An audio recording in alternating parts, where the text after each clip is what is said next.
अत पृच्छामि संसिद्धि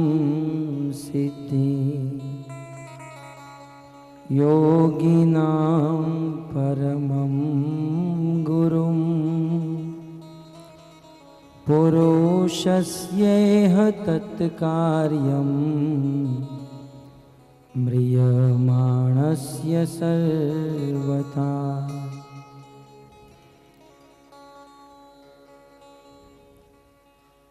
गत सत्र में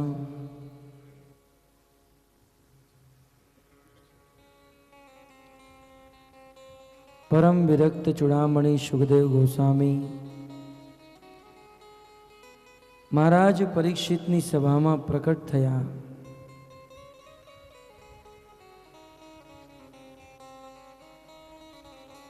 महाराज परीक्षितनी परम शुद्ध इच्छा हती कि आ 7 दिवस में भगवत कथा सांभળી हूँ भगवाननी प्राप्ति करीश। देवयोगथी व्यास नंदन परम विरक्त चूड़ामणि सुखदेव गोस्वामी सभा में उपस्थित थया। महाराज परीक्षित सुखदेव गोस्वामी नी पूजा करे अने सुखदेव गोस्वामी ने उच्च आसन पर विराजमान करे।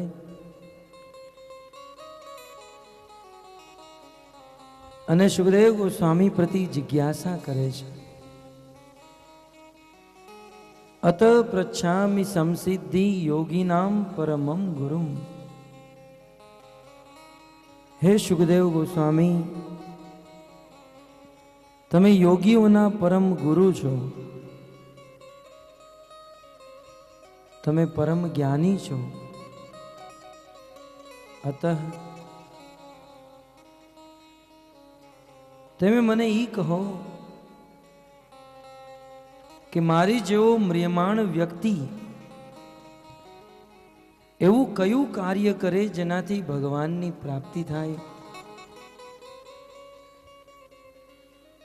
म्रियमाण व्यक्ति माटे सौथी श्रेष्ठ कर्तव्य कયું छे? भक्तो आ मात्र महाराज परीक्षितनो ज प्रश्न नहीं, आ जगतना समस्त मनुष्योनो प्रश्न छे। प्रश्न बहुत सुंदर छे। म्रियमाण व्यक्ति ने शुं करवुं जोईए? म्रियमाणनो अर्थ थाय जेने मरवानुं छे, जे मनुष्य मरण धर्मा छे, एक ना एक दिवसे जेनी मृत्यु थवानी छे, एवा मृत्यु लोक पर रहवा वाला म्रियमाण व्यक्ति ने शुं करवुं जोईए? यद्यपि बहु विचार करवामां आवे तो आ प्रश्न महाराज परीक्षित पोतानी माटे नथी पूछी रह्या। कारण के महाराज परीक्षित तो अनशन आमरण व्रत लईने बैठा छे। महाराज परीक्षितनो आ प्रश्न जगतना कल्याण माटे छे। भक्तो, महाराज परीक्षित म्रियमाण नथी। परीक्षित करता पण म्रियमाण आपणे बधा छीए। कारण के परीक्षित महाराजना जीवन में तो कन्फर्म हतुं के 7 दिवस पछी मरशे। 7 दिवस पहला एमनी मृत्यु क्यारे पण न थई शके। पण मृत्यु लोक में रहवा वाला मनुष्यनो कोई भरोसो नहीं। 7 दिवस में पण मरी शके, 7 कलाक में पण मरी शके, 7 मिनिट में पण मरी शके। अतः वास्तविक म्रियमाण आपणे बधा छीए। तो क्यारे पण कोई पण समये कोई पण जग्याए मरवा वाला मनुष्य माटे सौथी मोटुं कर्तव्य कयुं छे? महाराज परीक्षितनो उत्तर आपता भागवतना द्वितीय स्कंदना प्रारंभ में सुखदेव गोस्वामी उत्तर आपे छे कि हे परीक्षित, तमे जे प्रश्न पूछो छे, कृतम लोक हितम नृपः, हे राजन, તમારો આ પ્રશ્ન જગત કલ્યાણ માટે છે. એટલું જ નહીં, સુખદેવ ગોસ્વામી મહારાજ પરીક્ષિતને નૃપ સંબોધન આપી રહ્યા છે. અર્થાત સુખદેવ ગોસ્વામી મહારાજ પરીક્ષિતને રાજા કહી રહ્યા છે. ભક્તો, વિચાર કરવામાં આવે તો વર્તમાનમાં મહારાજ પરીક્ષિત રાજા નથી. તમે સવારના સત્રમાં સાંભળ્યું કે મહારાજ પરીક્ષિત રાજપણાને છોડી, એમના રાજ્યને છોડી, નોકર ચાકર દાસ દાસી સૈન્યને છોડીને હરિદ્વારમાં શુક્રતાલમાં ભગવત કથા સાંભળવા માટે આવ્યા છે. મહારાજ પરીક્ષિતે એમના પુત્ર જન્મેજયને રાજા બનાવી દીધા છે. વાસ્તવમાં જોવામાં આવે તો એ સમયે આખા ભૂમંડળના રાજા જન્મેજય હતા. પણ છતાં સુખદેવ ગોસ્વામી મહારાજ પરીક્ષિતને રાજા સંબોધન આપી રહ્યા છે. રાજા કહી રહ્યા છે, હે રાજા પરીક્ષિત, તમારો આ પ્રશ્ન બહુ સુંદર છે. રાજા કહેવાનું કારણ કે ભક્તો, રાજા એને કહેવાય જે પોતાની પ્રજાનું પાલન કરે. અને પ્રજાનું પાલન બે પ્રકારે થાય. એક તો પ્રજાના શરીરનું પાલન અને બીજું પ્રજાની આત્માનું પાલન. તો વર્તમાનમાં જન્મેજય જે ભૂમંડળના રાજા હતા, રાજા જન્મેજય ભૂમંડળમાં સમસ્ત પ્રજાના શરીરનું પાલન કરતા હતા. પણ મહારાજ પરીક્ષિતની આ જિજ્ઞાસા અને આ પ્રશ્ન દ્વારા સુખદેવ ગોસ્વામીના મુખેથી ભાગવત પ્રકટ થશે. માટે મહારાજ પરીક્ષિતે પ્રજાના શરીરનું નહીં, સમસ્ત પ્રજાના આત્માનું પાલન કર્યું છે. અને વર્તમાનમાં જ નહીં, ભૂત ભવિષ્યમાં યુગ યુગ સુધી મહારાજ પરીક્ષિતની કૃપાથી જન જનના હૃદયમાં આ ભાગવતનું સ્થાન પ્રાપ્ત થઈ શકશે. અત વાસ્તવિક પાલન કરવા વાળા રાજા પરીક્ષિત છે. અત સુખદેવ ગોસ્વામી રાજન સંબોધન આપે છે, હે રાજન, આમ તો આ સંસારમાં સાંભળવા માટે અનેક વિષયો છે. સંસારના લોકો અનેક વિષય, અનેક વસ્તુઓ સાંભળે છે. પણ તમે જે પ્રશ્ન પૂછ્યો છે એ પ્રશ્નના ઉત્તરમાં ભાગવત સાંભળવાથી વાસ્તવિક જનતાનો ઉદ્ધાર થશે. શું કહું? સંસારના લોકો નિદ્રયા રિયતે નક્તમ વ્યવાયેન ચ વાવય દિવાચાર્થે હયા રાજન કુટુંબ ભરણે નવા. સંસારના લોકો જીવનના દિવસના 12 કલાક નિદ્રામાં કાઢે છે. અંધકાર, તમોગુણ અને નિદ્રામાં 12 કલાક વીતે છે. અને જેવી સવાર પડે તો સવાર પડતાની સાથે જ કુટુંબનું ભરણ પોષણ કરવા માટે કામ ધંધે વયા જાય છે. દિવસ કમાવામાં અને રાત સૂવામાં. અને રાતે મનુષ્ય માત્ર સૂતો રહે તો કઈ એટલો પ્રોબ્લેમ નથી, પણ રાતે અનેક પ્રકારના પાપ કરે છે. સ્ત્રી સંગ કરતા હોય કે ટીવી જોતા હોય કે વ્યસન કરતા હોય, તો રાત નિદ્રામાં વીતે, દિવસ કુટુંબનું ભરણ પોષણ કરવામાં. અને આમ દિવસ રાત વીતતા જાય, જીવનનો સમય સમાપ્ત થઈ જાય છે. ભજન કરવાનો, ભક્તિ કરવાનો કોઈ અવકાશ નથી રહેતો. પણ તમે જે પ્રશ્ન પૂછો છે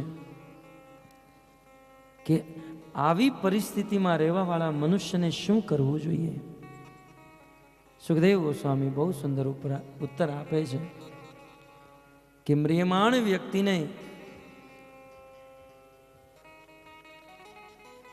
પરમ પદની પ્રાપ્તિ કરવી હોય કે છે તસ્માત ભારત સર્વાત્મા ભગવાન ઈશ્વરો હરિ શ્રોતવ્ય કીર્તિતવ્યશ સ્મર્તવ્ય ઈચ્છતામ અભયમ. જે વ્યક્તિ અભયની ઈચ્છા રાખે છે, અર્થાત મૃત્યુ પછી ભગવાનના ધામને પ્રાપ્ત કરવા માંગે છે. એવા વ્યક્તિને તસ્માત એટલા માટે હે ભારત, હે પરીક્ષિત. ભક્તો મહારાજ પરીક્ષિતનું એક નામ ભારત છે.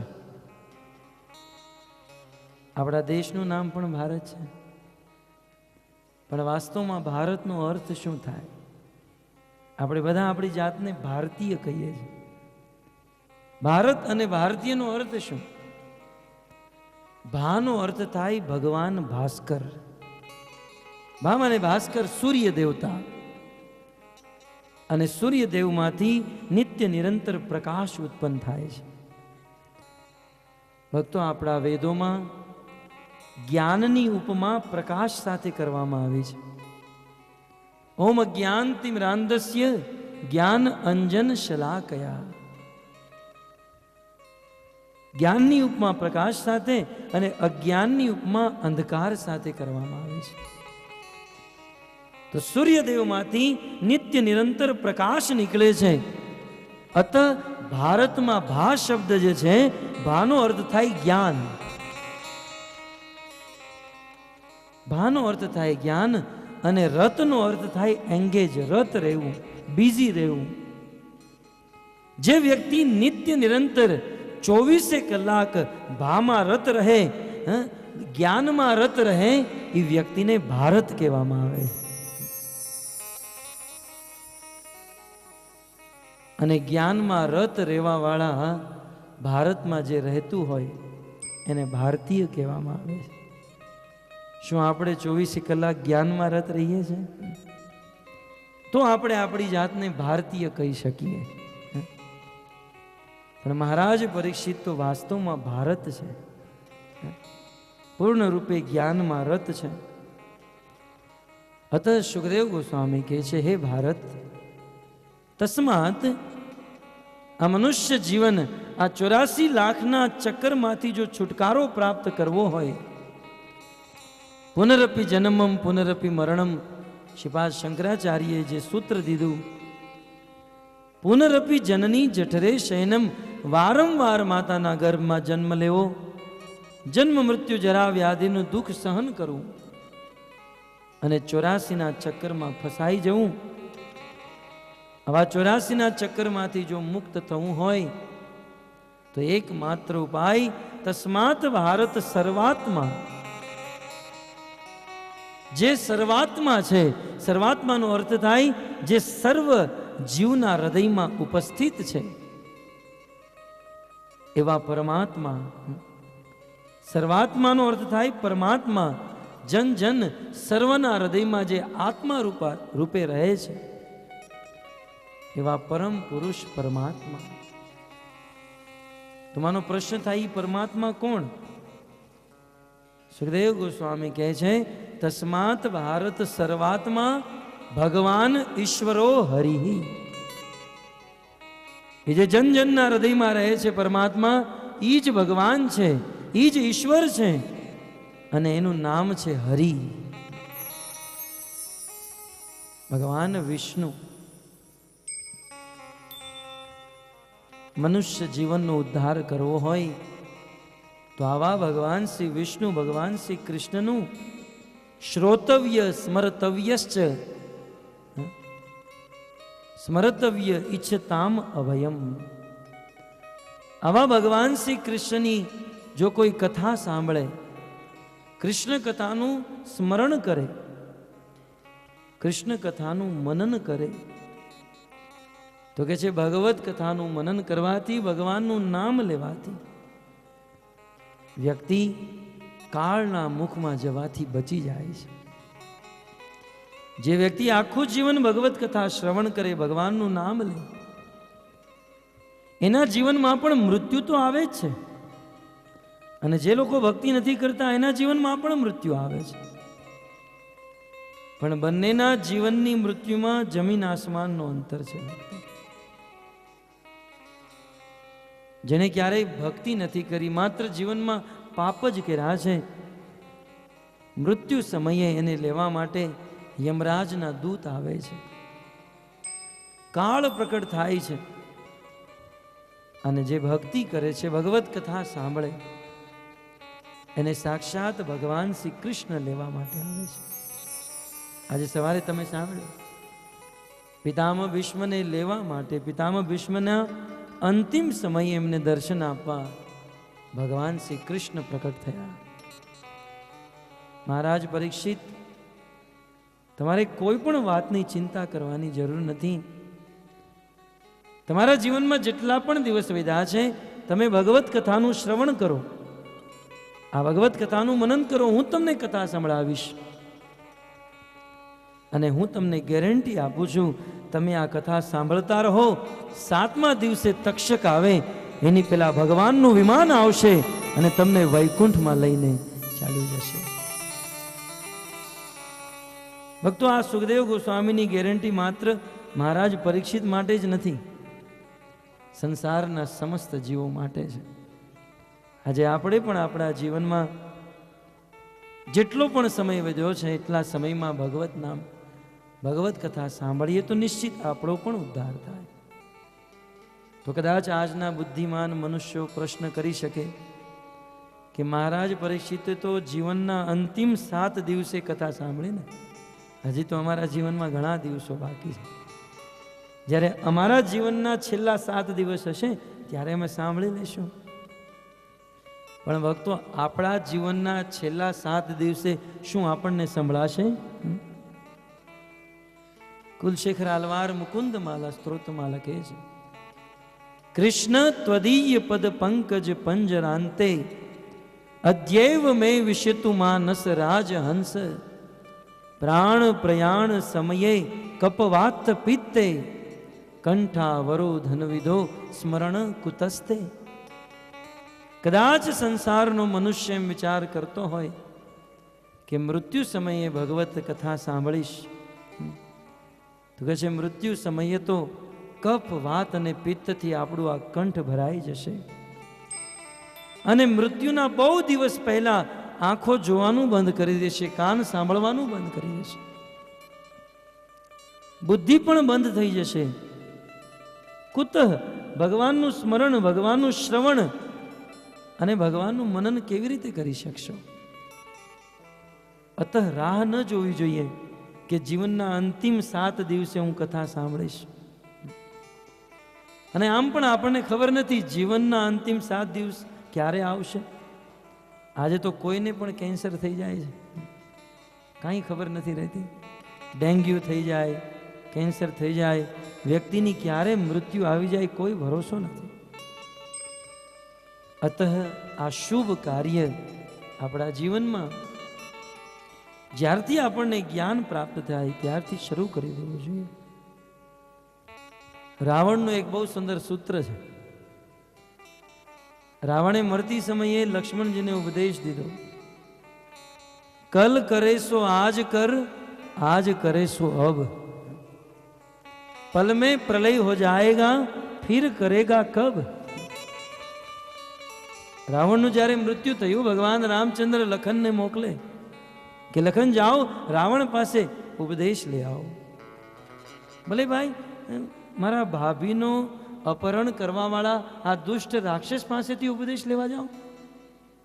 બોલે હા. ભલે એણે જીવનમાં ખોટું કામ કર્યું, પણ પુલત્સ ઋષિનો પૌત્ર છે, જ્ઞાની છે, જાઓ ઉપદેશ લઈ આવો. લક્ષ્મણજી ઉપદેશ લેવા માટે જાય, પણ રાવણે લક્ષ્મણને કીધું, લક્ષ્મણ, મારા જીવનમાં બહુ ઓછો સમય વધ્યો છે, સર્વ શાસ્ત્રનો સાર હું તને કહી દઉં, મારા જીવનનો અનુભવ હું તને કહી દઉં. લક્ષ્મણ, જીવનમાં જો સારો વિચાર આવે ને તો એ સારું કાર્ય કરવામાં મોડું ન કરતા, કારણ કે મારા જીવનમાં પણ બહુ સારા વિચારો આવેલા. આ સમુદ્ર જે ખારો છે ને, હવે સમુદ્રમાં કેટલું જળ, કેટલું પાણી છે, પણ એક લોટો કોઈ પી ન શકે, કારણ કે ખારો છે. રાવણની ઈચ્છા થઈ આ સમુદ્રને હું મીઠો કરી નાખું કે જેનાથી લોકો એનો લાભ લઈ શકે. અને રાવણમાં એ સામર્થ્ય હતું, પણ વિચાર કર્યો હજુ તો જીવનમાં ઘણા દિવસો વધ્યા છે, પછી ક્યારેક કરીશ આ સારું કાર્ય. રાવણના જીવનમાં બીજો સારો વિચાર આવ્યો કે સંસારના લોકો સ્વર્ગમાં જવા માટે અનેકો યજ્ઞ કરે, હવન કરે, કર્મકાંડ કરે. હું સ્વર્ગમાં જવાની એક સીડી બનાવીશ. જ્યારે જે પણ વ્યક્તિનો વિચાર થાય, મૂળ બને, તો સ્વર્ગમાં જે આવે સ્વર્ગમાંથી પૃથ્વી ઉપર આવે. રાવણમાં એ સામર્થ્ય હતું ભક્તો. પણ વિચાર કર્યો કે હવે જીવનમાં બહુ સમય વધ્યો છે, પછી ક્યારેક કરશું. રાવણે લક્ષ્મણને કીધું, લખન, કદાચ આ વિચાર જ્યારે મારા મનમાં આવ્યો અને એ કાર્ય જો મેં કરી નાખ્યું હોત તો આજે મારે રામના હાથે મરવું ન પડે. અનેક ઋષિ મુનિઓના આશીર્વાદ મળેત, સાધુ સંતોની કૃપા મળેત, અને આશીર્વાદ અને કૃપા સ્વરૂપ આજે મને ભગવાન મારી ન શકે. પણ દુર્ભાગ્ય મારું કે સારો વિચાર આવ્યો અને એવું સમજીને કે હું પછી કરીશ, જીવન તો બહુ લાંબુ છે ને, અને એવું કહીને હું ટાળતો ગયો. એટલે લખન, હું તને ઉપદેશ આપું છું, જીવનમાં જ્યારે સારો વિચાર આવે તો એ કાર્યને પૂરું કરવામાં મોડું ન કરતો. રાવણનું સૂત્ર છે, કલ કરે સો આજ કર, આજ કરે સો અબ. આપણે વિચાર કરીએ કાલે કરશું, કાલે નહીં, આજે અને અત્યારે જ પ્રારંભ કરશું. કારણ કે પલ में प्रलय हो जाएगा, फिर करेगा कब.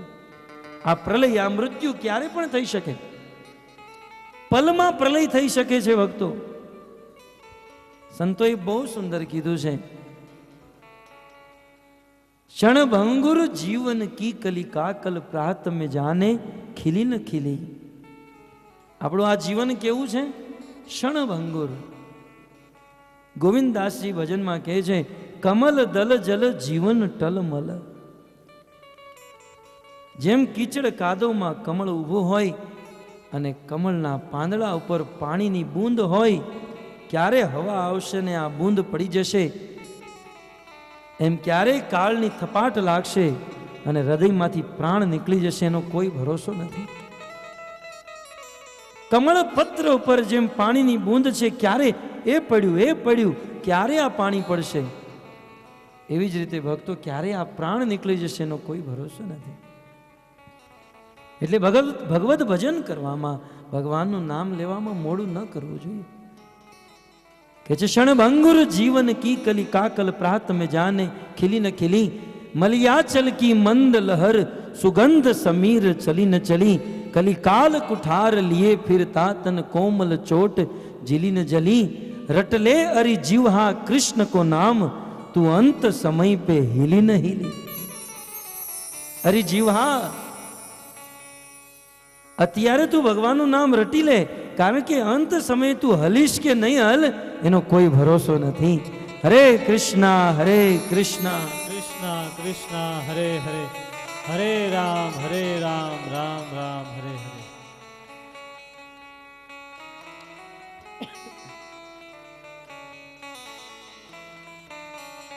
તો રાવણનો પ્રથમ ઉપદેશ, જ્યારે સારો વિચાર આવે તો એ કાર્યને તરત કરી લેજે.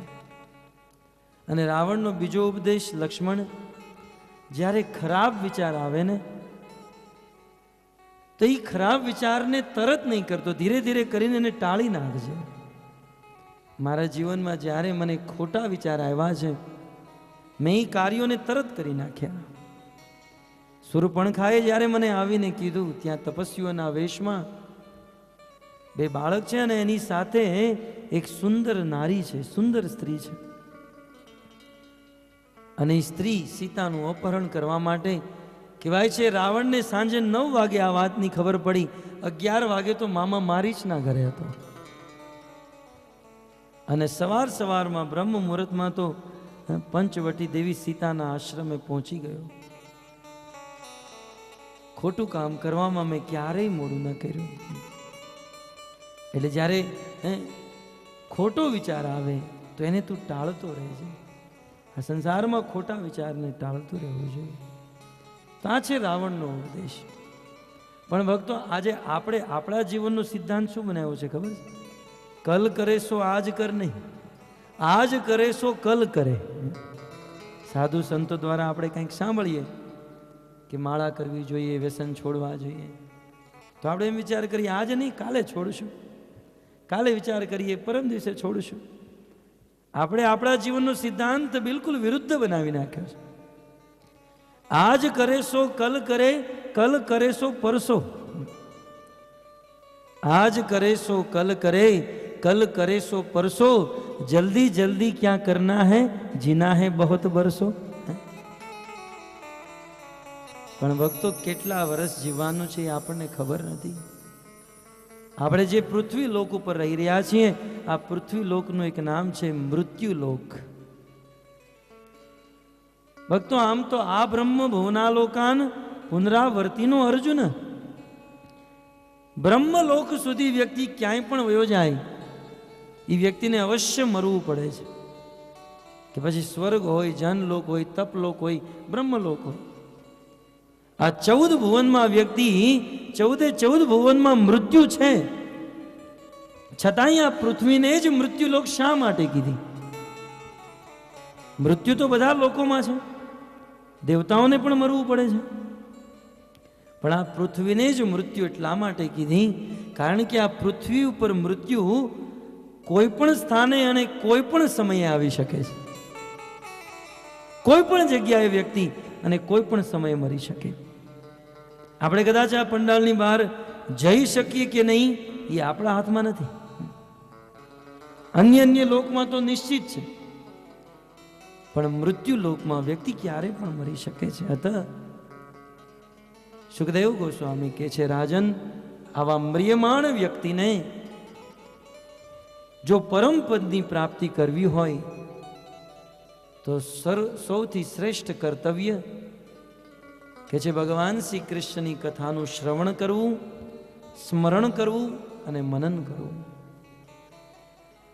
ત્યારબાદ મહારાજ પરીક્ષિત, સુખદેવ ગોસ્વામી પરીક્ષિત મહારાજને સાંત્વના આપે છે, રાજન, તમારો ઉદ્ધાર થઈ જશે એમાં કોઈ સંશય નથી. કારણ કે ઇતિહાસમાં એક રાજા થયા, ખટવાંગો નામ રાજર્ષિ. ખટવાંગ નામના એક રાજા થયા અને એટલા પરાક્રમી હતા, સૂર્યવંશના રાજા હતા કે દેવતાઓએ યુદ્ધ કરવા માટે એને સ્વર્ગમાં બોલાવ્યા. દેવતાઓનો પક્ષ લઈ યુદ્ધ કરે, અસુરોને હરાવી દે. દેવતાઓ પ્રસન્ન થયા. ખટવાંગ રાજા, તમારે શું જોઈએ છે? ઇન્દ્રએ કીધું, શું જોઈએ છે? રાજા ખટવાંગે કીધું કે મારે વૈકુંઠમાં જવું છે. ઇન્દ્રએ કીધું, બીજું બધું અમે આપી શકીએ, પણ મુક્તિ તો અમે પણ ના આપી શકીએ. આ સંસારમાં મુક્તિ આપવા વાળો એક જ વ્યક્તિ અને એ છે મુકુંદ, કૃષ્ણ. મુક્તિ દદાતી ઇતિ મુકુંદ. મુક્તિ અમે ના આપી શકીએ, અમે તો થોડું ધન આપી શકીએ, ગાડી બંગલા આપી શકીએ. રાજા ખટવાંગે કીધું, એ તો બધું મારી પાસે છે. અચ્છા ઇન્દ્ર, તમે એટલું જોઈ શકો મારા જીવનમાં કેટલા વર્ષ હવે જીવવાના બાકી રહ્યા છે? ઇન્દ્રે કીધું, આ તો હું જોઈ શકું. ઇન્દ્રએ જોયું તો ઇન્દ્રને પરસેવો નીકળી ગયો. શું થયું ઇન્દ્ર? ભલે રાજન, તમારા જીવનમાં માત્ર 2 જ ઘડી વધી છે. ખટવાંગ રાજાએ ઇન્દ્રને કીધું, ઇન્દ્ર, તું મને 1 ઘડીમાં પૃથ્વી ઉપર મોકલી શકે? બોલે હા. અને એ જ સમયે ઇન્દ્રએ પોતાની તપસ્યાના બળથી રાજા ખટવાંગને 1 ઘડીમાં આ પૃથ્વી ઉપર હરિદ્વારમાં ગંગા નદીના કિનારે મોકલ્યા. અને ભક્તો, 1 ઘડી રાજા ખટવાંગે ભગવાન શ્રી કૃષ્ણનું સ્મરણ કર્યું અને ભગવાનના ધામને પ્રાપ્ત થઈ ગયા. સુખદેવ ગોસ્વામી છે કહે છે, ખટવાંગ મહારાજ પાસે તો માત્ર 2 ઘડી હતી. પરીક્ષિત, તમારા જીવનમાં તો 7 દિવસ વધ્યા છે. હું ભગવત કથા સંભળાવું છું, તમે સાંભળો, નિશ્ચિત તમારો ઉદ્ધાર થશે. મહારાજ પરીક્ષિત અને સુખદેવ ગોસ્વામી વચ્ચે સંવાદ પ્રારંભ થાય. મહારાજ પરીક્ષિતની અનેક જિજ્ઞાસાઓ શ્રીમદ ભાગવતમાં વર્ણન થઈ છે. અને અનેકો જિજ્ઞાસાઓમાંની એક જિજ્ઞાસા મહારાજ પરીક્ષિત પૂછે છે કે હે સુખદેવ ગોસ્વામી, સર્વપ્રથમ તમે મને મહાત્મા વિદુર વિશે સંભળાવો. કુત શત્રુ ભગવતા મૈત્રેયાણે સંગમ. વિદુરજીએ હસ્તિનાપુરને શા માટે ત્યાગી દીધું અને હસ્તિનાપુરને ત્યાગીને વિદુરજી ક્યાં ગયા? મેં એવું સાંભળ્યું છે વિદુરજી અને મૈત્રેય મુનિ વચ્ચે સંવાદ થયો. તો વિદુર મૈત્રેય વચ્ચેનો સંવાદ તમે મને સંભળાવો. મહારાજ પરીક્ષિતની જિજ્ઞાસાથી પ્રસન્ન થઈ સુખદેવ ગોસ્વામી કથા આગળ વધારે કે છે, પરીક્ષિત, એક દિવસની વાત, જ્યારે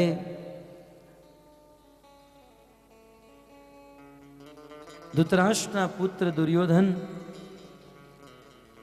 અનેકો પ્રકારના અત્યાચારથી પાંડવોને પીડિત કર્યા, અનેકો પ્રકારની અનીતિથી પાંડવોને હરાવ્યા. એ સમયે ધૃતરાષ્ટ્રના પુત્રનું અધર્મ જોઈ મહાત્મા વિદુર રહી ન શક્યા. ભરી સભામાં હજારો લોકોની વચ્ચે મહાત્મા વિદુરે ધૃતરાષ્ટ્રને કહી દીધું, મહારાજ, તમારો આ પુત્ર દુર્યોધન કુરુવંશનો વિનાશ કરી નાખશે.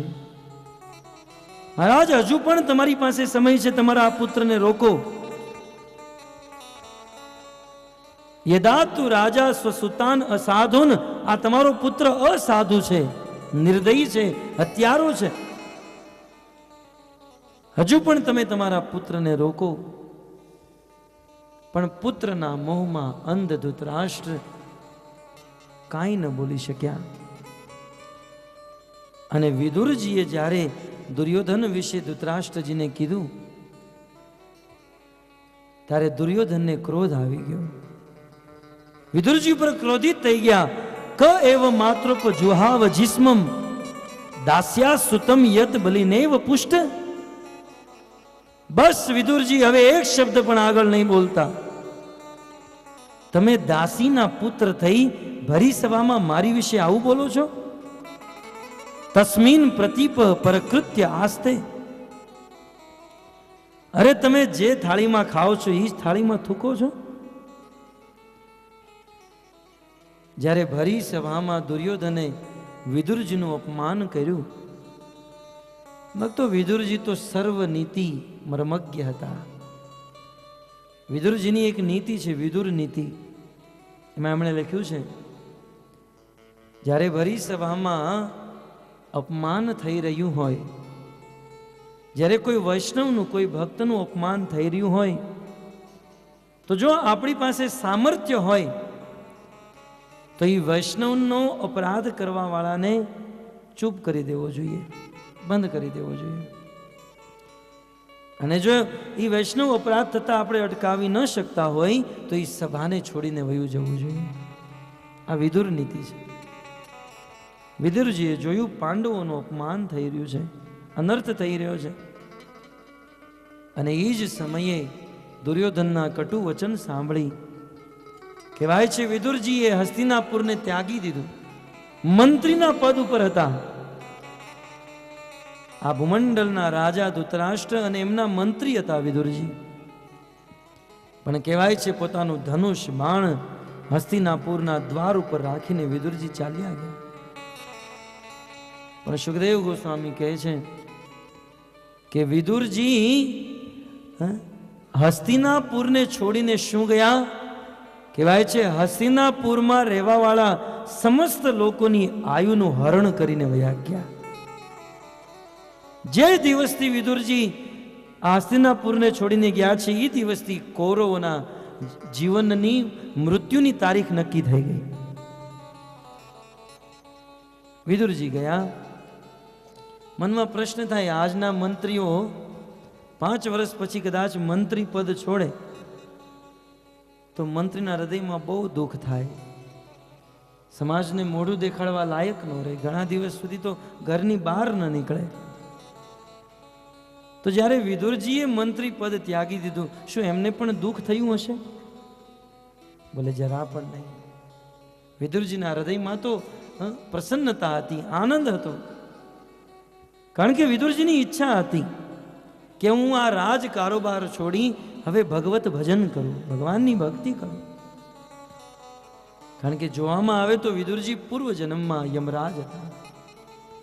સાક્ષાત ધર્મરાજ યમરાજનો જ બીજો જન્મ વિદુરજી રૂપે થયો. માંડવ્ય ઋષિના શ્રાપને કારણે યમરાજજી દાસીના પુત્ર થયા વિદુરજીના રૂપે. વિદુરજી હસ્તિનાપુર છોડી વૃંદાવનમાં પ્રવેશ કરે, કારણ કે આ સંસારમાં વૈષ્ણવો માટે, ભક્તો માટે સૌથી શ્રેષ્ઠ સ્થાન આરાધ્યો ભગવાન બ્રજેશ તનય તદ્ધામ વૃંદાવનમ. ભક્ત માટે, વૈષ્ણવ માટે સર્વશ્રેષ્ઠ સ્થાન કોઈ હોય તો એ છે બ્રજ વૃંદાવન. તરત મહાત્મા વિદુર વૃંદાવન પ્રવેશ કરે અને એ સમયે વૃંદાવનમાં ભગવાનના પ્રિય મિત્ર ઉદ્ધવજી હતા. કૃષ્ણસ્ય દયિત સખા ઉદ્ધવ બુદ્ધિ સત્તમ. વિદુરજી અને ઉદ્ધવજીનું મિલન થયું.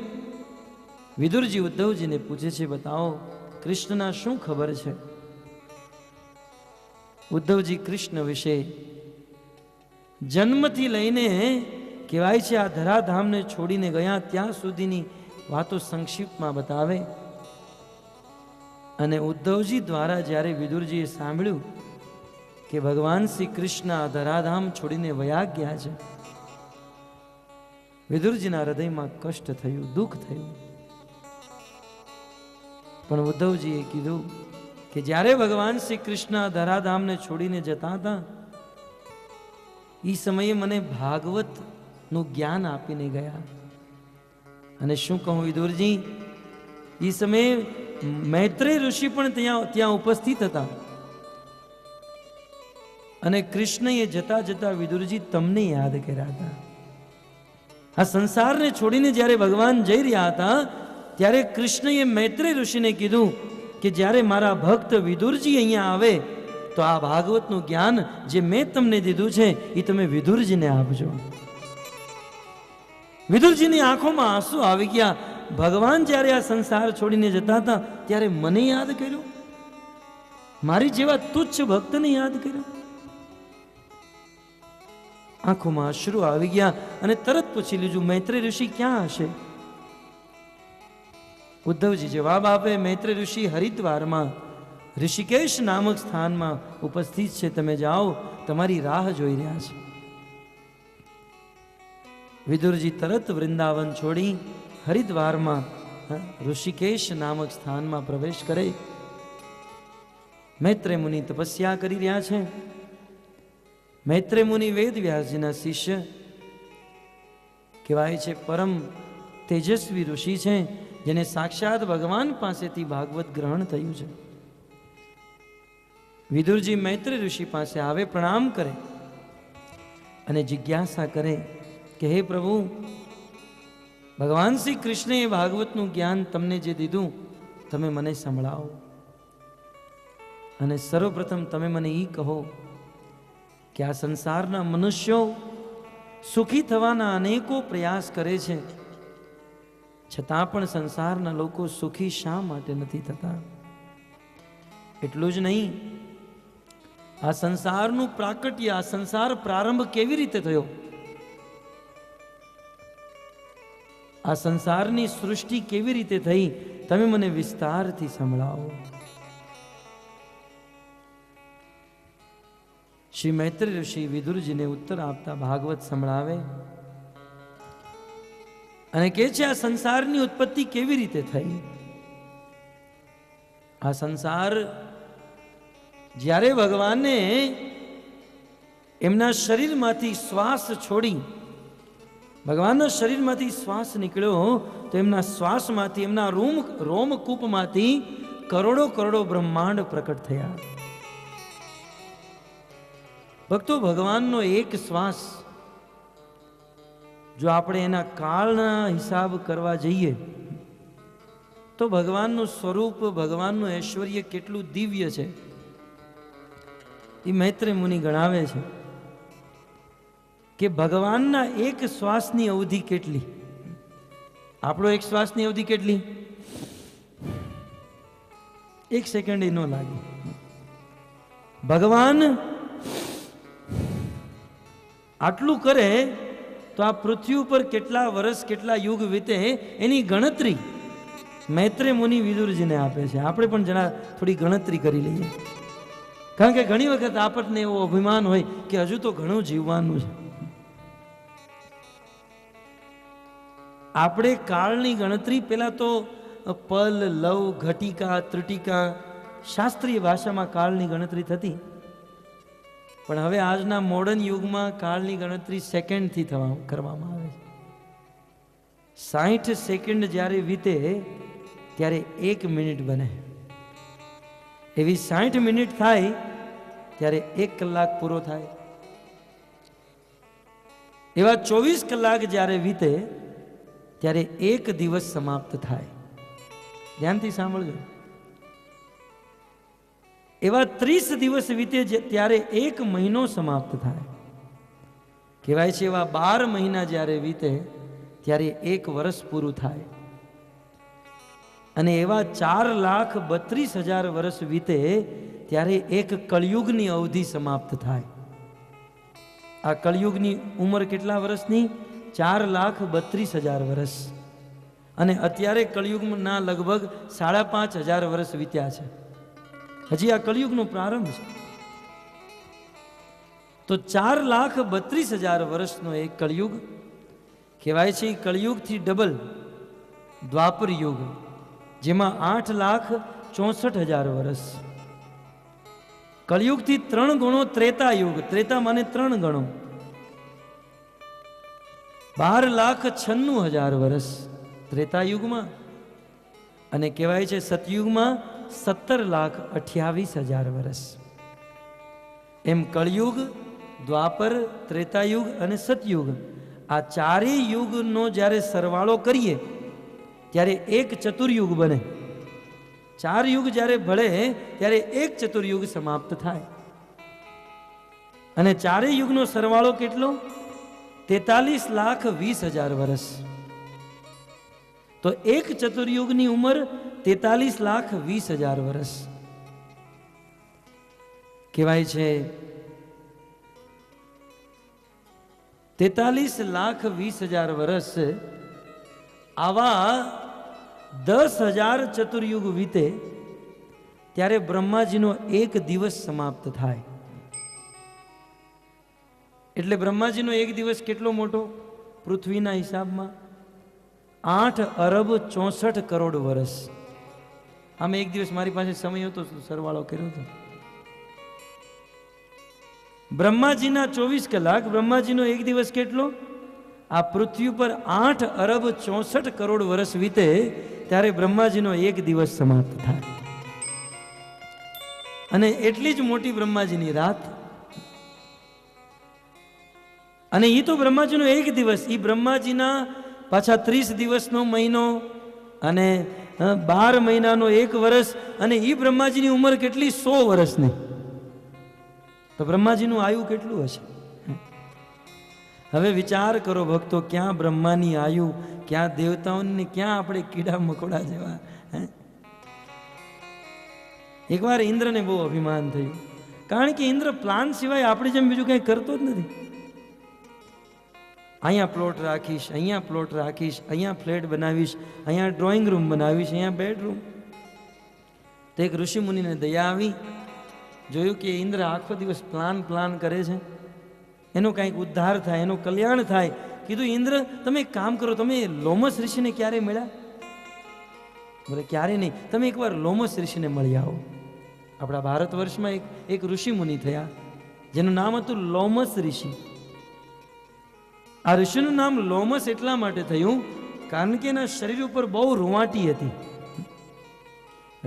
રીંછના શરીરમાં જેટલી રૂંવાટી હોય ને, બહુ રૂંવાટી હતી.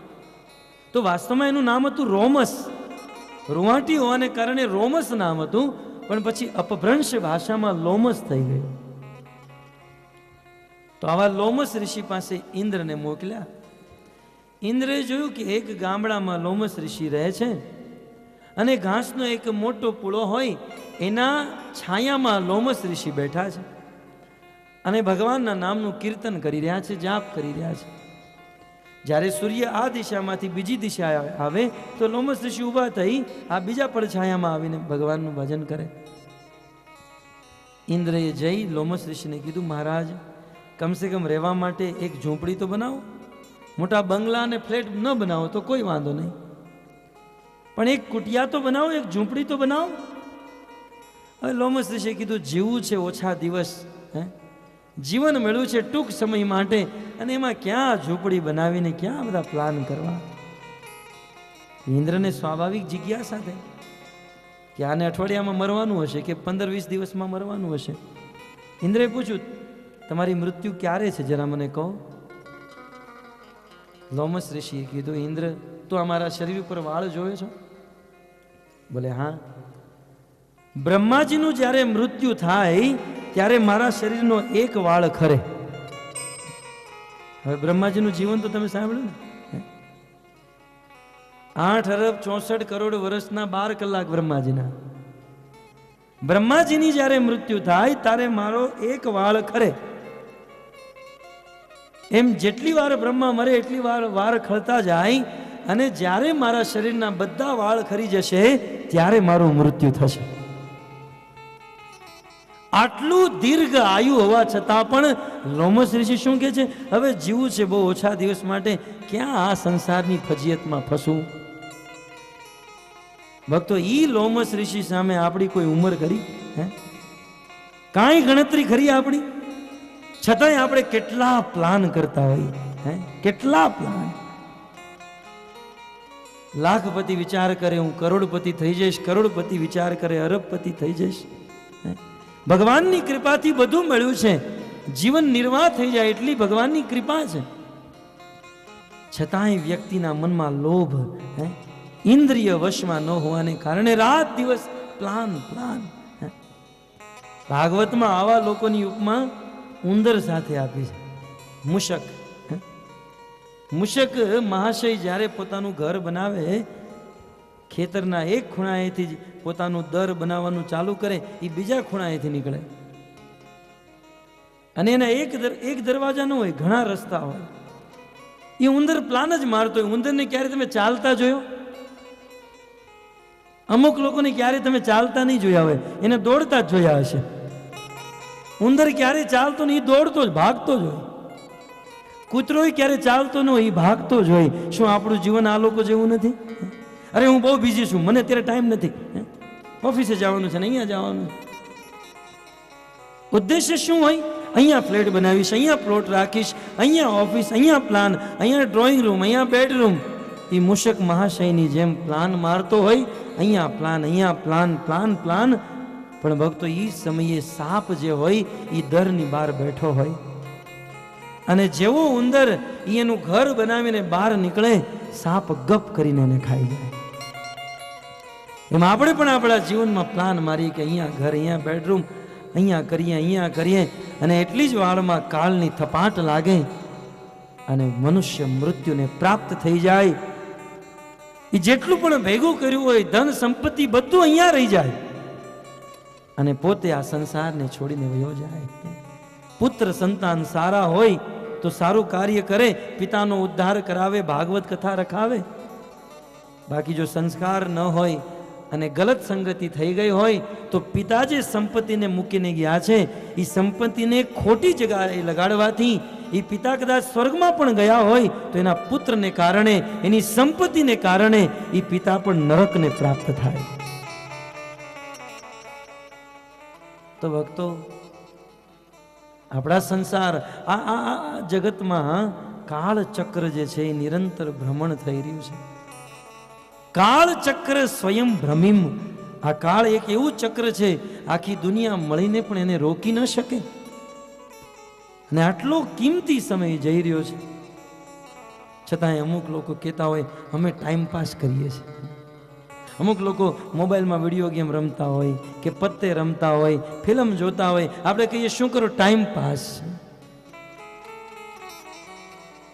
ભક્તો, વાસ્તવમાં જોવામાં આવે તો આપણે ટાઈમ પાસ નથી કરી રહ્યા. તત્વની વાત તો એ છે કે ટાઈમ, સમય આપણને પાસ કરી રહ્યો છે. કારણ કે આપણા જીવનની આ સુંદર ક્ષણ, આ સુંદર પલ ફરીથી વાપસ આપણા જીવનમાં નહીં આવે. એકવાર સમય હાથેથી નીકળી ગયો. જબ ચીડિયો ને ચુગ ખેત લિયા, કહેવાય છે જ્યારે પક્ષીઓએ ખેતરમાંથી અનાજ લઈને વયા ગયા તો પછી પછતાવાથી કોઈ ફાયદો નથી. સુરદાસજી એના પદમાં લખે છે, મન પછતઈ હે અવસર બીતે. આ દિવ્ય સમય હાથમાંથી નીકળી જાય અને પછી કદાચ આપણે અફસોસ કરીએ કે જવાનીમાં જ્યારે શક્તિ હતી ત્યારે ભક્તિ કરી લીધી હોત તો સારું હતું. એકના એક દિવસે બધાને અફસોસ થશે અને જીતે જ અફસોસ નહીં થાય તો મર્યા પછી નરકમાં જઈને તો બધાને અફસોસ થશે કે આ વ્યસન ન કર્યા હોત તો સારું હતું, આ ખોટા કામ ન કર્યા હોત તો સારું હતું. મનુષ્ય જીવન પ્રાપ્ત થયું, ભગવાનની કૃપા થઈ, છતાંય ભજન ન કર્યું. ભજન કર્યું હોત તો સારું હતું. પણ ભક્તો, એ સમયે પછતાવાથી કોઈ ફાયદો નહીં થાય. મન પછતઈ હે અવસર બીતે. અવસર વીતી ગયા પછી મન ગમે એટલું પછતાય એનો કોઈ ફાયદો નથી. બુદ્ધિમાન વ્યક્તિ એ છે કે શાસ્ત્રને સાંભળી, સંતોની વાતને સાંભળી જાગૃત થઈ જાય, પોતાના હૃદયનું પરિવર્તન કરે, આ શાસ્ત્રના સિદ્ધાંતોને જીવનમાં ઉતારે. તો ભક્તો, બ્રહ્માજીનો એક દિવસ 8 અરબ 64 કરોડ વર્ષ, અને આવા બ્રહ્માજી 100 વર્ષ સુધી જીવે છે. અને બ્રહ્માજીના જ્યારે 100 વર્ષ સમાપ્ત થાય ત્યારે ભગવાન શ્રી વિષ્ણુના એક શ્વાસની અવધિ સમાપ્ત થાય. ભગવાનનો એક શ્વાસ એ કેટલો? બ્રહ્માજીના 100 વર્ષ. હવે ભગવાનના એક શ્વાસ સામે આપણી કોઈ ગણતરી કર્યા? છતાંય આજનો માણસ એમ કે અહમ બ્રહ્માસ્મિ, હું ભગવાન, હું ઈશ્વર, હું પરમેશ્વર. ક્યાં ભગવાનનું સ્વરૂપ અને ક્યાં સંસારનો તુચ્છ જીવ? આ જીવ જો ભગવાન બનવા માંગતો હોય તો આના કરતા મોટું દુર્ભાગ્ય, મોટી મૂર્ખતા બીજી કોઈ નથી. તો કાળ વિશે મૈત્રેય મુનિ સમજાવે છે કે જ્યારે ભગવાન એમના શરીરમાંથી શ્વાસ છોડે છે કે ભગવાનનો એક શ્વાસ છૂટતા એમના રોમકૂપમાંથી કરોડો બ્રહ્માંડ પ્રકટ થાય છે. અને જ્યારે ભગવાન એ શ્વાસ લઈ લે, શ્વાસ ખેંચી લે, ત્યારે આ બધા બ્રહ્માંડ એમની અંદર વયા જાય છે. આ વાત ધ્રુવ મહારાજ પણ કહે છે, કલ્પાંતે, કલ્પના અંતે બ્રહ્માજીના મૃત્યુ પછી જઠરેણ ગૃહણન, ભગવાન શ્રી વિષ્ણુ આ સમસ્ત બ્રહ્માંડોને પોતાના જઠરમાં ધારણ કરી લે છે. ભક્તો, ભગવાન આ જેટલા પણ બ્રહ્માંડ છે, પૃથ્વી છે, જેટલી પણ વસ્તુ છે, ભગવાનના જઠરમાંથી પ્રકટ થઈ છે. અને એટલા માટે તો આ સંસારની બધી વસ્તુ ભગવાનની છે. શીલ પ્રભુપાદજી કે આપણે આપણા શરીરમાંથી એક ઈંટ પણ પ્રકટ કરી? આપણે આપણા શરીરમાંથી કોઈ વસ્તુ નથી કાઢી, છતાંય આપણે એમ કહીએ કે આ મારું ઘર. તો વાસ્તવમાં જોવામાં આવે તો બધું ભગવાનનું છે. આપણે તો અહીંયાની વસ્તુ અહીંયા કરી, અહીંયાનો માલ અહીંયા કર્યો, અને જેટલા કમાણા એને આપણે આપણું માનવા માંડ્યા. પણ અલ્ટિમેટલી જો જોવામાં આવે તો આ વિશ્વ ભગવાનમાંથી પ્રકટ થયું છે. એકવાર પાંડવોમાંના એક ભીમ, જેનું નામ હતું, કૃષ્ણના સખા હતા. કહેવાય છે ભીમ કૃષ્ણના નર્મ સખા હતા, એટલે મજાકી સખા. કૃષ્ણ અને ભીમ વચ્ચે બહુ મજાક થતી હતી. તો ભીમ કૃષ્ણને મળવા માટે હસ્તિનાપુરથી દ્વારિકામાં ગયા. એ દ્વારકા નગરીના દ્વારપાળે ભીમને કીધું, કોણ તમે? કોણ? હું ભીમ. કોનું કામ છે? કૃષ્ણને મળવું છે. જાઓ જરા કૃષ્ણને કહો તમને મળવા માટે ભીમ આવ્યા છે. એ દ્વારપાળ દ્વારિકા નગરીમાં પ્રવેશ કરે, એ મહેલમાં પ્રવેશ કરે, અને અંતઃપુરમાં આવીને જોયું તો ભગવાન શ્રી કૃષ્ણ ભોજન કરી રહ્યા હતા. દ્વારપાળે કીધું કે હે પ્રભુ, તમને મળવા માટે હસ્તિનાપુરથી ભીમ આવ્યા છે. એ વૃકોદર, એ પેટું હે? એ ભીમ આવ્યો છે અતિ ભોજી. એક કામ કરો, તમે એને દ્વાર ઉપર જ ઊભો રાખો, કારણ કે એ જો અત્યારે અહીંયા આવશે તો મારું ભોજન અધૂરું રહેશે, કારણ કે એમાં એને ખાવામાં તો કોઈ લિમિટ છે નહીં. એટલે તમે એ ભીમને દ્વાર ઉપર ઊભો રાખો. જ્યારે દ્વારપાળ એ અંતઃપુરમાં પ્રવેશ કરે, ભીમે વિચાર કર્યો મારે થોડી પરમિશન લેવાની હોય, કૃષ્ણ તો મારો સખા છે. તો એ દ્વારપાળ પાછળ ચાલતા ચાલતા ભીમ આવતા હતા અને કૃષ્ણનું બોલવું અને ભીમનું સાંભળવું. કૃષ્ણએ કીધું એ અતિ ભોજી ભીમને જરા બહાર જ ઊભો રાખજો. અને જેવા ભીમ પ્રવેશ કરે, કૃષ્ણ તમે મને અતિ ભોજી કહી રહ્યા છો? હું વૃકોદર છું? હું અતિ ભોજી? હું પેટું છું? કૃષ્ણ હું કેટલું ખાઉં છું? જ્યારે હું ભોજન કરું તો 10 ડોલ લાડવા ખાઈ જાઉં, ક્યારેક 15 ડોલ, તો ક્યારેક 50 ડોલ લાડવા ખાઉં છું. પણ તમે જ્યારે ખાવાનું ચાલુ કરો તો કરોડો કરોડો બ્રહ્માંડને તમે ખાઈ જાઓ છો. તમારી કરતા વધારે અતિ ભોજી કોણ હોઈ શકે? તમારી કરતા મોટું પેટું કોણ હોઈ શકે? તમે તો બ્રહ્માંડને જ જઠરમાં ધારણ કરી લો છો. તો ભક્તો, ભગવાન શ્રી વિષ્ણુના રોમકૂપમાંથી કરોડો બ્રહ્માંડ પ્રકટ. બ્રહ્માંડ એટલે શું? અમુક લોકો માટે આ નવો શબ્દ હશે. બ્રહ્માંડ કોને કહેવાય? આપણે કરોડો બ્રહ્માંડની ચર્ચા નથી કરવી. એક બ્રહ્માંડ વિશે જાણી લઈએ કે જેનાથી બીજા બધા બ્રહ્માંડનું જ્ઞાન થઈ જાય. એક બ્રહ્માંડમાં 14 લોક હોય, અર્થાત 14 ગ્રહ હોય. કહેવાય છે એ 14 લોકમાં સૌથી વચ્ચે 7મું લોક આ પૃથ્વી લોક છે. આ પૃથ્વીની નીચે અતલ, વિતલ, તલાતલ, પાતાલ, રસાતલ. આ પૃથ્વીની ઉપર જનલોક, મરલોક, તપલોક, સિદ્ધલોક, સ્વર્ગલોક, બ્રહ્મલોક. કહેવાય છે આમ 14 લોક એક બ્રહ્માંડમાં સ્થિત છે. અને એક બ્રહ્માંડમાં એક વિષ્ણુ હોય, અને વિષ્ણુનું નામ છે ગર્ભોદકશાહી વિષ્ણુ. એ પ્રત્યેક બ્રહ્માંડમાં એક વિષ્ણુ, જેનું નામ છે ગર્ભોદકશાહી વિષ્ણુ. એ ગર્ભોદકશાહી વિષ્ણુની નાભીમાંથી એક દિવ્ય કમળ પ્રકટ થાય.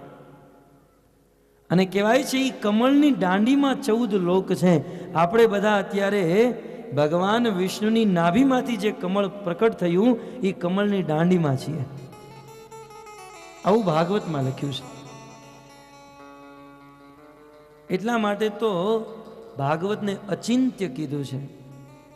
શાસ્ત્રની અમુક એવી વાતો છે જ્યાં આપણું મન પણ ન પહોંચી શકે, આપણી બુદ્ધિ તો કામ કરી જ ન શકે.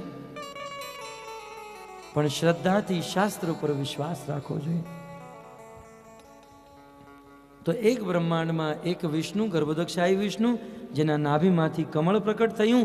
એ કમળમાં 14 લોક, અને સૌથી ઉપરનું જે લોક છે એ બ્રહ્મલોક. કહેવાય છે કમળ દલમાંથી, કમળ ફૂલમાંથી આ સૃષ્ટિના પ્રથમ જીવ પ્રકટ થાય, અને એ જીવનું નામ છે બ્રહ્મા. જ્યારે બ્રહ્માજી પ્રકટ થયા, મૈત્રેય મુનિ વિદુરજીને કહે છે, જ્યારે બ્રહ્માજી પ્રકટ થયા તો બ્રહ્માજીને ખબર નહોતી હું કોણ છું. Who am I? What is aim of my life? મારા જીવનનું લક્ષ્ય શું છે? મારે શું કરવું જોઈએ? ત્યારે બ્રહ્માજીએ 2 શબ્દ સાંભળ્યા, તપઃ, તપઃ. બ્રહ્માજી સમજી ગયા કે ભગવાનની એવી ઈચ્છા છે કે હું તપસ્યા કરું. અને માત્ર 2 શબ્દ સાંભળી બ્રહ્માજીએ તપસ્યા પ્રારંભ કરી. કહેવાય છે 1000 વર્ષ સુધી તપસ્યા કરી. ભક્તો, વિચાર કરો, આ સૃષ્ટિના પ્રથમ જીવ બ્રહ્માજીએ માત્ર 2 શબ્દ સાંભળ્યા, તપ તપ, તો તપસ્યા કરવાનું પ્રારંભ કરી દીધું. આપણે 2 નહીં, 2 લાખ વાર સાંભળ્યું કે ભગવાનનું નામ લેવું જોઈએ, પણ છતાંય હજુ આપણે લેતા નથી. તો બ્રહ્માજીએ તપસ્યા કરી 1000 વર્ષ સુધી. બ્રહ્માજીની તપસ્યાથી ભગવાન શ્રી કૃષ્ણ પ્રસન્ન થયા, બ્રહ્માજી સામે પ્રકટ થયા. કહેવાય છે બ્રહ્માજીથી પ્રસન્ન થઈ ભગવાન શ્રી કૃષ્ણ ઊભા છે. એમને વેણુ નાદ કર્યો અને વાંસળીના નાદથી ભગવાન શ્રી કૃષ્ણએ સમસ્ત વેદોનું જ્ઞાન બ્રહ્માજીના હૃદયમાં પ્રકટ કરી દીધું. દિવ્ય જ્ઞાન હૃદય પ્રકાશિત. ભાગવતના પ્રથમ શ્લોકમાં વેદ વ્યાસજી લખે છે, તેને બ્રહ્મ હૃદય આદિ કવિએ. આદિ કવિ બ્રહ્માજીને ડાયરેક્ટ હૃદયમાં જ્ઞાન પ્રકટ કરવા વાળા ભગવાન શ્રી કૃષ્ણ. ભક્તો, આ સંસારમાં જ્ઞાન પ્રકટ કરવા માટે વધારે મહેનત કરવાની જરૂર નથી, વધારે પોથી પત્રા વાંચવાની જરૂર નથી. બ્રહ્માજીની જેમ જો આપણે પણ ભગવાનને પ્રસન્ન કરી લઈએ, ભગવાનની ભક્તિ દ્વારા જો ભગવાન આપણી ઉપર પ્રસન્ન થઈ જાય તો આ વેદ શાસ્ત્રનું જ્ઞાન પ્રકટ થતા વાર ન લાગે. બ્રહ્માજીના હૃદયમાં ચારેય વેદોનું જ્ઞાન પ્રકટ થઈ ગયું. બ્રહ્માજી બંને હાથ જોડી ભગવાનને નિવેદન કરે, પ્રભુ, હું તમારો પુત્ર છું, કહો હું શું કરું? ત્યારે ભગવાન શ્રી કૃષ્ણ બ્રહ્માજીને આદેશ આપે, તમે સંસારની સૃષ્ટિ કરો અને જીવોની ઉત્પત્તિ કરો, તમે પ્રજાની ઉત્પત્તિ કરો. ભગવાનનો આદેશ બ્રહ્માજીએ શિરોધાર્ય કર્યો અને બ્રહ્માજીએ પ્રજાની ઉત્પત્તિ કરવાનું પ્રારંભ કર્યું. જો આ સૃષ્ટિ કેવી રીતે, સૃષ્ટિમાં કાળ કર્મ કેવી રીતે આગળ વધ્યો. સૃષ્ટિના પ્રારંભમાં કોઈ નહોતું. અહમેવાસમેવાગ્રે, માત્ર ભગવાન હતા.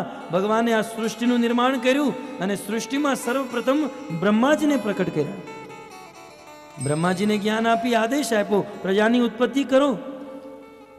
તો સર્વપ્રથમ બ્રહ્માજીએ એમના શરીરમાંથી 10 પુત્રને જન્મ દીધા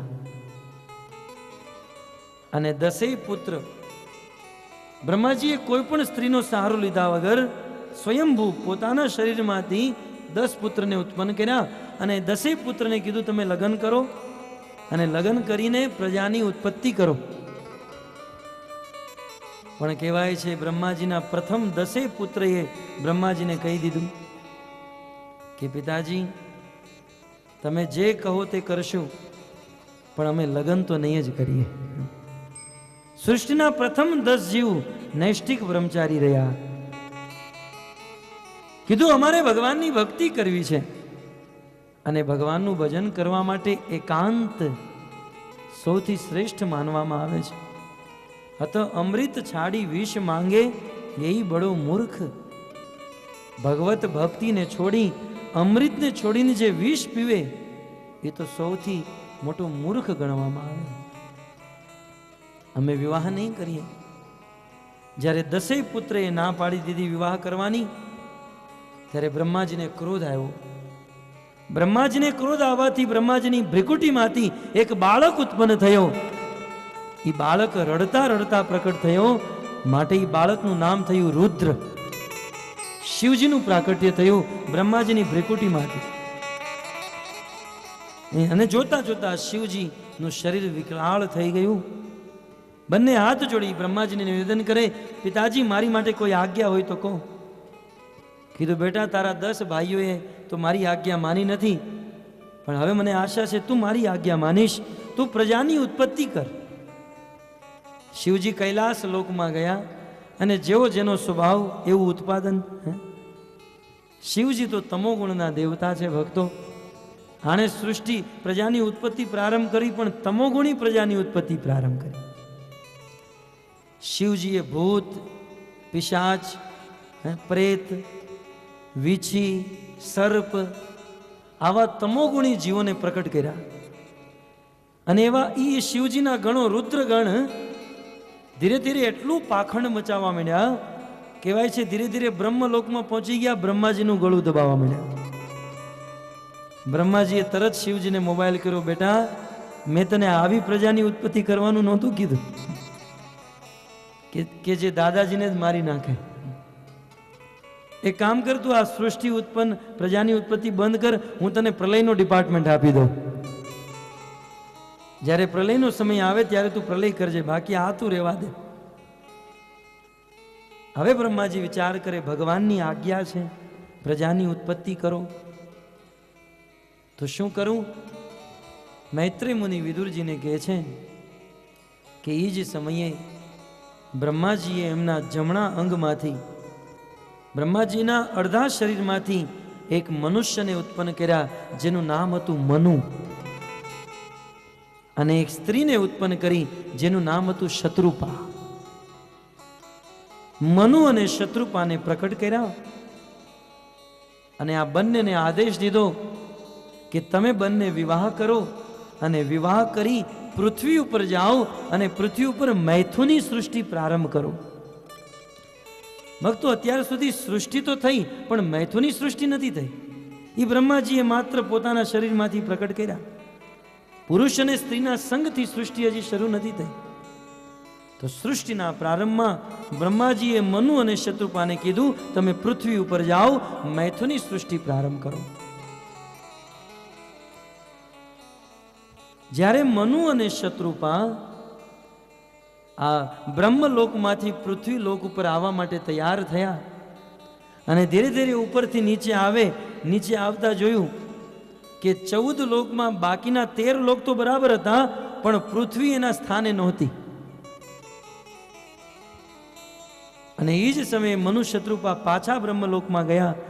પિતાજી, તમારી આજ્ઞાને લઈ અમે પૃથ્વી ઉપર જવા માટે તૈયાર તો થયા, પણ પૃથ્વી એના સ્થાન ઉપર છે જ નહીં. ભક્તો, વાસ્તવમાં થયું શું હતું? હિરણાક્ષ અને હિરણાકશપુનો જન્મ થઈ ચૂક્યો હતો. દિતિના ગર્ભેથી 2 અસુર બાળકે જન્મ લીધો અને મોટા ભાઈ હિરણાક્ષે વિચાર કર્યો કે આપણે સ્વર્ગની પ્રાપ્તિ કરવાની છે, અને સ્વર્ગની પ્રાપ્તિ કરવા માટે દેવતાઓ